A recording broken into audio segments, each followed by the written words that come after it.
In a bustling city hidden in the shadow of skyscrapers, there was an old forgotten bookstore called Whispers of the Past.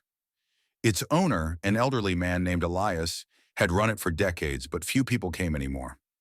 The world had moved on, and technology replaced the need for dusty pages and leather-bound covers. Yet Elias didn't mind. The bookstore was his sanctuary, a quiet refuge filled with the stories of the past.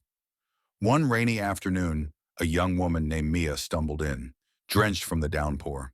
She had been passing by when the old shop caught her eye, and despite the weather, something tugged her inside. The bell above the door rang softly as she entered, and Elias looked up from behind the counter, his eyes twinkling with curiosity. "Can I help you?" he asked, his voice soft but welcoming. Mia smiled, a bit shy. "I don't know. I guess I was just looking for something different." Elias studied her for a moment, then motioned for her to follow him through the narrow aisles.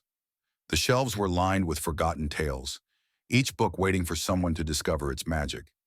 He stopped at a small, worn book near the back. "This one," he said, handing it to her, "has been waiting for you." Mia hesitated but took the book from his hands. As soon as her fingers brushed its cover, something strange happened. The room around her seemed to fade away, the sounds of the city replaced by the rustling of leaves and the scent of pine trees.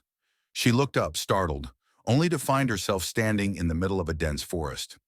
"What's happening?" she whispered, feeling her pulse race. The pages of the book flipped open on their own, and a voice spoke from the words. "Every story needs a reader. Every reader, a story." Mia blinked, heart pounding. She had stepped into the world of the book. There before her was an adventure waiting to unfold, one she never could have imagined. When she finally closed the book, she was back in the bookstore, her hands shaking. Elias stood beside her, as if he'd been expecting this. "The stories we need always find us," he said, his smile knowing. "Sometimes you just have to be open enough to listen."